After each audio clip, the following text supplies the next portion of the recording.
Genesis chapter 25. Abraham had taken another wife, whose name was Keturah. She bore him Zimran, Jokshan, Medan, Midian, Ishbak, and Shua.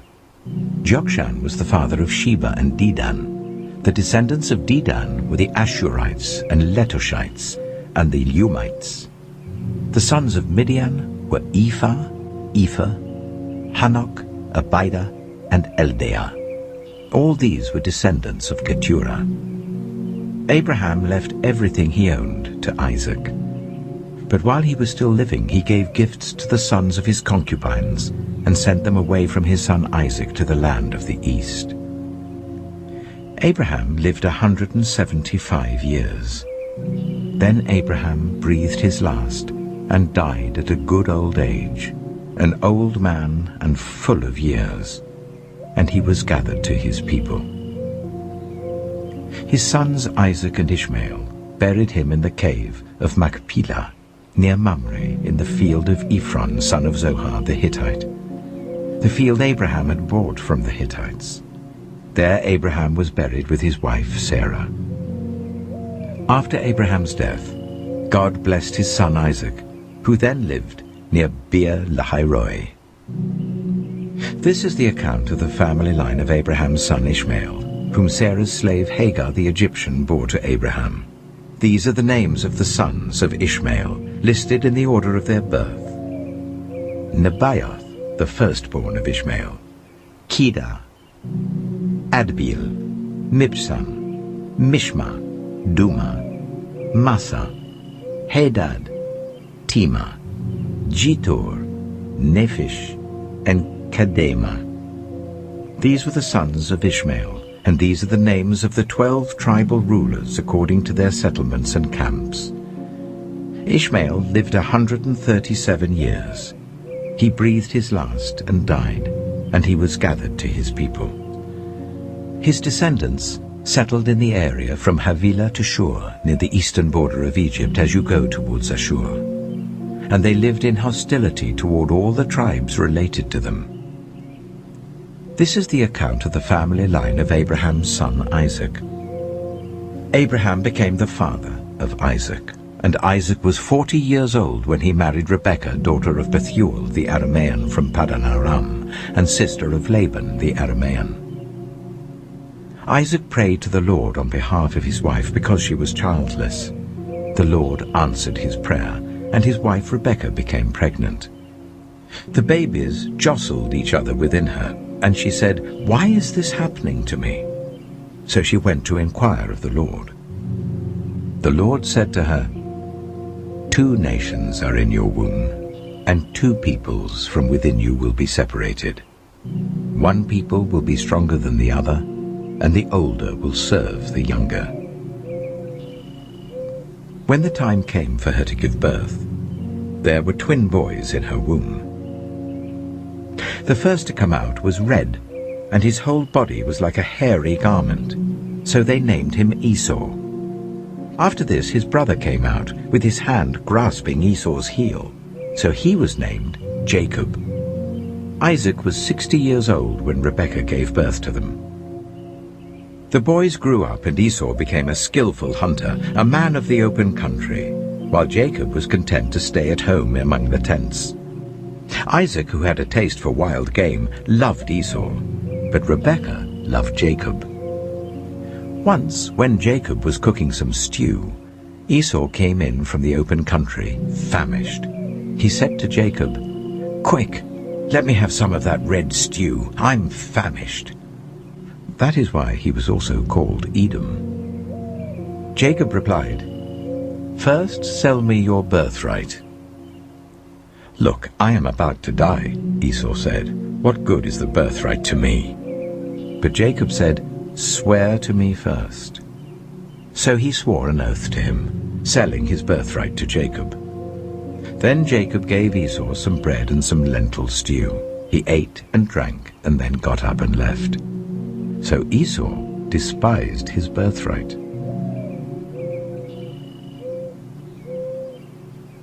Genesis chapter 26. Now there was a famine in the land, besides the previous famine in Abraham's time. And Isaac went to Abimelech, king of the Philistines in Gerar. The Lord appeared to Isaac and said, "Do not go down to Egypt. Live in the land where I tell you to live. Stay in this land for a while, and I will be with you and will bless you. For to you and your descendants I will give all these lands and will confirm the oath I swore to your father Abraham. I will make your descendants as numerous as the stars in the sky, and will give them all these lands. And through your offspring all nations on earth will be blessed, because Abraham obeyed me and did everything I required of him, keeping my commands, my decrees, and my instructions." So Isaac stayed in Gerar. When the men of that place asked him about his wife, he said, "She is my sister," because he was afraid to say, "She is my wife." He thought, "The men of this place might kill me on account of Rebekah, because she is beautiful." When Isaac had been there a long time, Abimelech, king of the Philistines, looked down from a window and saw Isaac caressing his wife Rebekah. So Abimelech summoned Isaac and said, "She is really your wife. Why did you say, 'She is my sister'?" Isaac answered him, "Because I thought I might lose my life on account of her." Then Abimelech said, "What is this you have done to us? One of the men might well have slept with your wife, and you would have brought guilt upon us."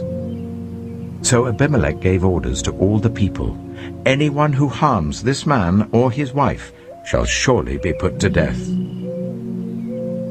Isaac planted crops in that land, and the same year reaped 100-fold, because the Lord blessed him. The man became rich, and his wealth continued to grow until he became very wealthy. He had so many flocks and herds and servants that the Philistines envied him. So all the wells that his father's servants had dug in the time of his father Abraham, the Philistines stopped up, filling them with earth. Then Abimelech said to Isaac, "Move away from us. You have become too powerful for us." So Isaac moved away from there and encamped in the valley of Gerar, where he settled. Isaac reopened the wells that had been dug in the time of his father Abraham, which the Philistines had stopped up after Abraham died, and he gave them the same names his father had given them. Isaac's servants dug in the valley and discovered a well of fresh water there. But the herdsmen of Gerar quarreled with those of Isaac and said, "The water is ours." So he named the well Esek, because they disputed with him. Then they dug another well, but they quarreled over that one also. So he named it Sitnah. He moved from there and dug another well, and no one quarreled over it. He named it Rehoboth, saying, "Now the Lord has given us room, and we will flourish in the land." From there he went up to Beersheba. That night the Lord appeared to him and said, "I am the God of your father Abraham. Do not be afraid, for I am with you. I will bless you and will increase the number of your descendants for the sake of my servant Abraham." Isaac built an altar there and called on the name of the Lord. There he pitched his tent, and there his servants dug a well. Meanwhile, Abimelech had come to him from Gerar with Uzzah, his personal advisor, and Phicol, the commander of his forces. Isaac asked them, "Why have you come to me, since you were hostile to me and sent me away?" They answered, "We saw clearly that the Lord was with you. So we said, there ought to be a sworn agreement between us and you.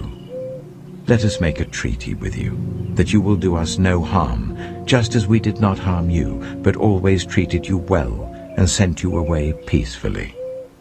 And now you are blessed by the Lord." Isaac then made a feast for them, and they ate and drank. Early the next morning the men swore an oath to each other. Then Isaac sent them on their way, and they went away peacefully. That day Isaac's servants came and told him about the well they had dug. They said, "We've found water."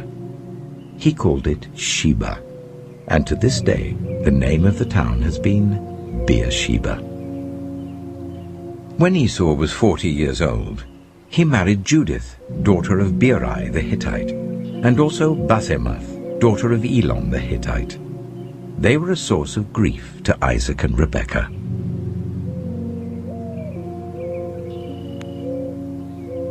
Genesis chapter 27. When Isaac was old and his eyes were so weak that he could no longer see, he called for Esau his older son and said to him, "My son."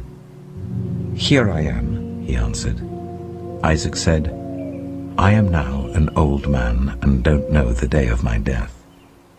Now then, get your equipment, your quiver and bow, and go out to the open country to hunt some wild game for me. Prepare me the kind of tasty food I like, and bring it to me to eat, so that I may give you my blessing before I die." Now Rebekah was listening as Isaac spoke to his son Esau. When Esau left for the open country to hunt game and bring it back, Rebekah said to her son Jacob, "Look, I overheard your father say to your brother Esau, 'Bring me some game and prepare me some tasty food to eat, so that I may give you my blessing in the presence of the Lord before I die.' Now, my son, listen carefully and do what I tell you. Go out to the flock and bring me 2 choice young goats, so I can prepare some tasty food for your father, just the way he likes it. Then take it to your father to eat, so that he may give you his blessing before he dies." Jacob said to Rebekah his mother, "But my brother Esau is a hairy man, while I have smooth skin. What if my father touches me? I would appear to be tricking him, and would bring down a curse on myself rather than a blessing." His mother said to him, "My son, let the curse fall on me. Just do what I say. Go and get them for me." So he went and got them and brought them to his mother, and she prepared some tasty food just the way his father liked it. Then Rebekah took the best clothes of Esau, her older son, which she had in the house, and put them on her younger son Jacob. She also covered his hands and the smooth part of his neck with the goat skins. Then she handed to her son Jacob the tasty food and the bread she had made. He went to his father and said, "My father?" "Yes, my son," he answered. "Who is it?" Jacob said to his father, "I am Esau, your firstborn. I have done as you told me. Please sit up and eat some of my game, so that you may give me your blessing." Isaac asked his son, "How did you find it so quickly, my son?" "The Lord your God gave me success," he replied. Then Isaac said to Jacob, "Come near so I can touch you, my son, to know whether you really are my son Esau or not." Jacob went close to his father Isaac, who touched him and said, "The voice is the voice of Jacob, but the hands are the hands of Esau." He did not recognize him, for his hands were hairy like those of his brother Esau, so he proceeded to bless him. "Are you really my son Esau?" he asked. "I am," he replied. Then he said, "My son, bring me some of your game to eat, so that I may give you my blessing." Jacob brought it to him, and he ate, and he brought some wine, and he drank. Then his father Isaac said to him, "Come here, my son, and kiss me." So he went to him and kissed him. When Isaac caught the smell of his clothes, he blessed him and said, "Ah, the smell of my son is like the smell of a field that the Lord has blessed. May God give you heaven's dew and earth's richness, an abundance of grain and new wine. May nations serve you and peoples bow down to you. Be Lord over your brothers, and may the sons of your mother bow down to you. May those who curse you be cursed, and those who bless you be blessed." After Isaac finished blessing him, And Jacob had scarcely left his father's presence. His brother Esau came in from hunting. He too prepared some tasty food and brought it to his father. Then he said to him, "My father, please sit up and eat some of my game, so that you may give me your blessing." His father Isaac asked him, "Who are you?" "I am your son," he answered, "your firstborn, Esau." Isaac trembled violently and said, "Who was it, then, that hunted game and brought it to me? I ate it just before you came, and I blessed him, and indeed he will be blessed." When Esau heard his father's words, he burst out with a loud and bitter cry, and said to his father, "Bless me, me too, my father." But he said, "Your brother came deceitfully and took your blessing." Esau said, "Isn't he rightly named Jacob? This is the second time he has taken advantage of me. He took my birthright, and now he's taken my blessing." Then he asked, "Haven't you reserved any blessing for me?" Isaac answered Esau, "I have made him lord over you, and have made all his relatives his servants, and I have sustained him with grain and new wine. So what can I possibly do for you, my son?" Esau said to his father, "Do you only have one blessing, my father? Bless me too, my father." Then Esau wept aloud. His father Isaac answered him, "Your dwelling will be away from the earth's richness, away from the dew of heaven above.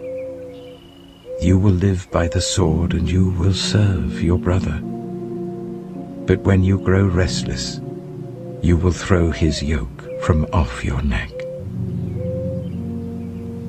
Esau held a grudge against Jacob because of the blessing his father had given him. He said to himself, "The days of mourning for my father are near.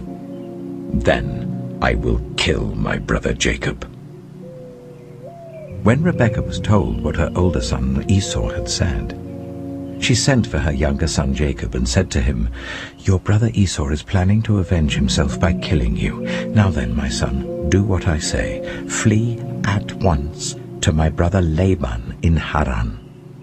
Stay with him for a while until your brother's fury subsides. When your brother is no longer angry with you and forgets what you did to him, I'll send word for you to come back from there. Why should I lose both of you in one day?" Then Rebekah said to Isaac, "I'm disgusted with living because of these Hittite women. If Jacob takes a wife from among the women of this land, from Hittite women like these, my life will not be worth living."